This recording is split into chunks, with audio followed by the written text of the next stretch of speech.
Haleluya. Bagaimana kabar sobat? Saya percaya dahsyat dan luar biasa. Hari ini kita sangat bersuka cita bahwa Yesus sudah naik, saudara. Itu membuktikan dia raja di atas sekalian raja. Dia Tuhan di atas sekalian Tuhan. Oh, orang boleh berkata, oh mana dia, benarkah dia Tuhan, benarkah dia Tuhan. Orang boleh lagu-lagu, tapi hari ini dia telah membuktikan bahwa dia Tuhan. Dia datang dari sorga, datang ke dunia untuk menyelamatkan kita, dan kematiannya, kebangkitannya, bahkan kenaikannya telah menyempurnakan bahwa dia Tuhan. Dan kita semuanya tidak usah lagi takut dan ragu. Percayalah Yesus ada Tuhan kita. Amin. Dia Allah yang perkasa, Allah yang luar biasa.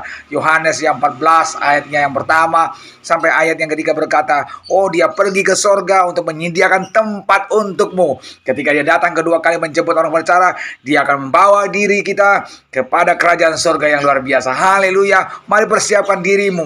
Tuhan akan datang kedua kali menjemput kita, dan sorga sudah disiapkan bagi kita. Tapi bagi siapa? Bagi mereka yang terpilih. Haleluya. Banyak yang terpanggil tapi sedikit yang terpilih. Banyak orang yang menjadi orang Kristen tapi sedikit yang terpilih. Biarlah kita yang terpilih itu. Amin. Jadilah orang Kristen yang terpilih. Bahkan Tuhan katakan bahwa sorga jalannya sempit.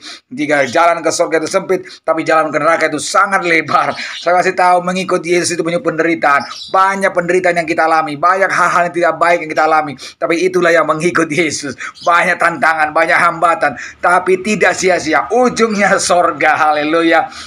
Bahkan Tuhan katakan, oh banyak orang mengatakan Tuhan, Tuhan, mengaku dalam Matius pasal 7 ayat 21 sampai 23 berkata, Tuhan, Tuhan, kau dahsyat, Tuhan, Tuhan, kau luar biasa, Tuhan, Tuhan, saya sembuhkan orang demi namamu, Tuhan, Tuhan, saya mendoakan demi namamu, saya melakukan sesuatu yang luar biasa demi namamu. Tuhan bilang, oh siapa kau, aku tidak kenal engkau, karena kamu tidak melakukan kehendakku. Ya, saya kasih tahu bagi sobat semua rohani, yuk Tuhan hari ini bicara bagaimana kita melakukan kehendak Tuhan, bukan soal aktivitas kita, kehebatan kita dalam pelayanan, keluar biasaan kita dalam pelayanan. Bukan itu.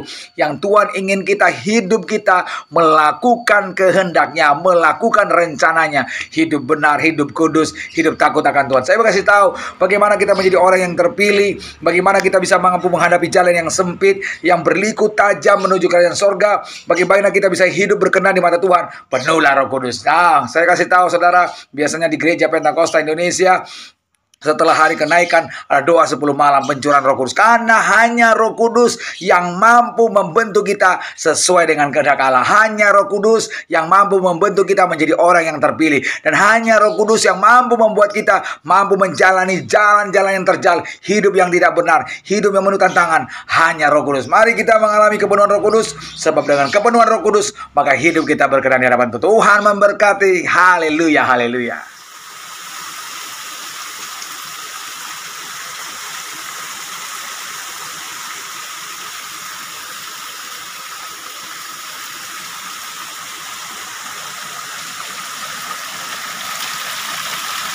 Wow, dingin banget airnya.